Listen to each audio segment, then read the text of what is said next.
STEAM dan Kurikulum Merdeka di PAUD. Saya Maria Ulfa dengan NIM 2206845. Saya Korea Anggraini dengan NIM 2201647. Saya Miftah Uliza Sari dengan NIM 2203128. Oke, kali ini saya akan menjelaskan tentang konsep STEAM yang ada di PAUD, di mana STEAM ini singkatan dari beberapa ilmu penting yang harus dipelajari oleh anak, yaitu sains, di mana sains ini merupakan sebuah kajian tentang dunia alam. Yang kedua yaitu ada teknologi, di mana teknologi ini merupakan sebuah kajian produk yang dibuat untuk memenuhi keinginan atau kebutuhan manusia. Yang ketiga ada engineering, di mana engineering sendiri yaitu proses desain yang digunakan untuk memecahkan sebuah masalah. Dan yang terakhir ada math, di mana math ini merupakan kajian bahasa dari bentuk, angka, dan jumlah.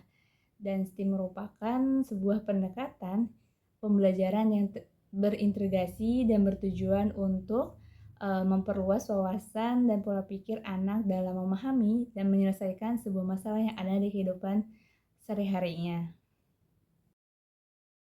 Oke, yang selanjutnya yaitu ada konsep kurikulum merdeka yang ada di PAUD, di mana kurikulum merdeka sendiri yaitu sebuah kurikulum yang fleksibel dan beragam yang memungkinkan peserta didik untuk mendalami konsep dan menguatkan kompetensi dengan waktu yang cukup, sehingga guru memiliki kebebasan untuk memilih berbagai sumber belajar dan metode pembelajaran yang sesuai dengan kebutuhan dan minat dari peserta didik, sehingga proses pembelajaran dapat lebih efektif dan lebih menyenangkan.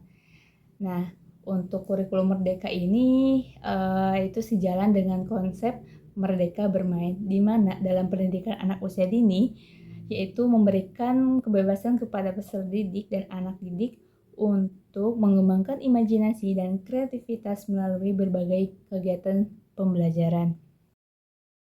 Keterkaitan antara konsep STEAM dan kurikulum merdeka dalam PAUD. Keterampilan abad ke-21 pada anak usia dini merupakan fondasi paling penting nih dalam mempersiapkan mereka menghadapi tantangan masa depan. Nah, keterampilan ini tuh mencakup berpikir kreatif, kritis, kolaboratif, dan komunikatif, yang semuanya itu saling berkaitan dan mendukung satu sama lain. Nah, ada nih contoh penerapan berpikir kritis pada PAUD dengan mendorong anak untuk bertanya mengapa dan bagaimana tentang hal-hal di sekitar mereka. Nah, contoh berikutnya penerapan kreativitas pada PAUD dengan menyediakan berbagai bahan dan media untuk anak bereksperimen dan berkreasi.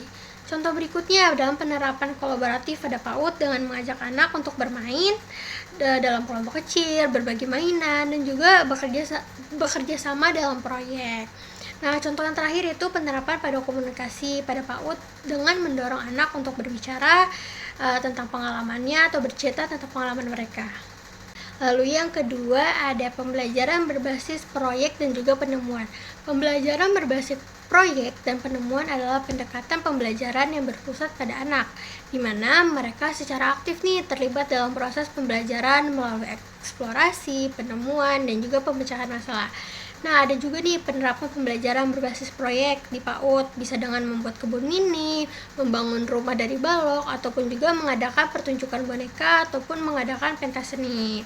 Nah, ada juga nih penerapan pembelajaran yang berbasis penemuan di PAUD, bisa dengan menyediakan berbagai bahan dan alat yang dapat dieksplorasi oleh si anak, seperti pasir, air, balok, dan bahan-bahan alami lainnya. Nah, yang ketiga ada penguatan profil pelajar Pancasila. Penguatan profil pelajar Pancasila di PAUD merupakan upaya penting untuk menanamkan nilai luhur Pancasila sejak dini. Profil pelajar Pancasila adalah rumusan kompetensi karakter yang diharapkan nih dimiliki oleh setiap pelajar di Indonesia yang mencakup 6 dimensi. Yang pertama, beriman bertakwa kepada Tuhan Yang Maha Esa dan berakhlak mulia. Yang kedua, mandiri. Yang ketiga, gotong royong. Yang keempat, berkebinekaan global. Yang kelima, bernalar kritis. Dan yang terakhir adalah kreatif. Nah, yang keempat ada pembelajaran kontekstual dan bermakna. Pembelajaran kontekstual dan bermakna adalah pendekatan yang mengkaitkan materi pelajaran dengan pengalaman nyata dan konteks kehidupan si anak. Pendekatan ini sangat penting dalam pendidikan anak usia dini karena membantu si anak memahami konsep-konsep yang abstrak dengan cara yang lebih mudah dan menyenangkan, sehingga anak tidak bosan dalam belajar. Terakhir ada eksplorasi. Eksplorasi lingkungan sekitar merupakan komponen penting juga dalam pendidikan anak usia dini. Kegiatan ini memberikan kesempatan bagi si anak untuk belajar melalui pengalaman langsung dan nyata, mengembangkan rasa ingin tahu dan membangun pemahaman tentang dunia di sekitar mereka bagaimana. Selanjutnya, manfaat integrasi STEAM dalam kurikulum merdeka untuk anak usia dini. Menurut Andianto dan kawan-kawan, pembelajaran dapat diintegrasikan dengan pembelajaran holistik integratif. Maksudnya di sini anak usia dini dapat melaksanakan pembelajaran dengan berbagai macam disiplin ilmu lainnya. Seperti di dalam pendekatan STEM, anak usia dini dapat belajar tentang sains, tentang matematik, tentang teknologi, dan sebagainya. Yang kedua, ada anak mendapatkan pengalaman secara konkret, di mana anak dapat mengeksplorasi lebih jauh dan lebih luas tentang pembelajaran yang ia laksanakan saat hari itu dengan menggunakan pendekatan STEAM. Dari pengalaman konkret tersebut, anak-anak dapat merasakan hal apa yang ada di dunia luar sana. Nah, hal tersebut menciptakan kreativitas anak dengan belajar menggunakan pendekatan STEAM.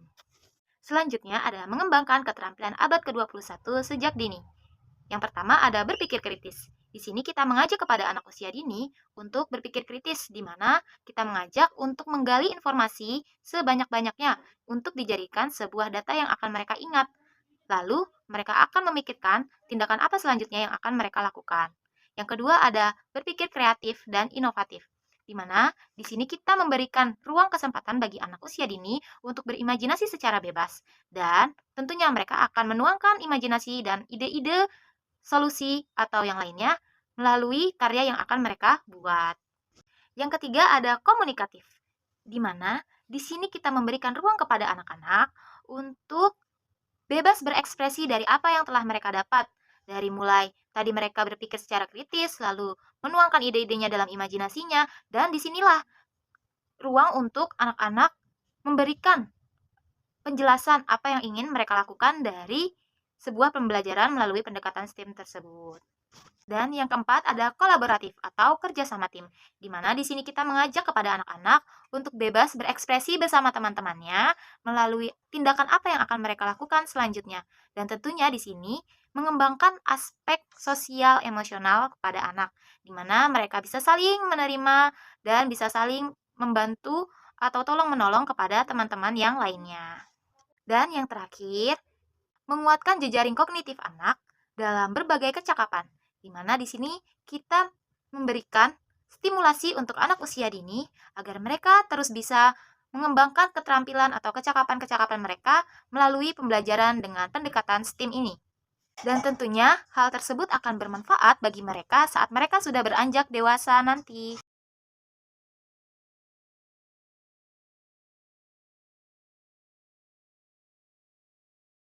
Presentasi dari kami, banyak kurang lebihnya.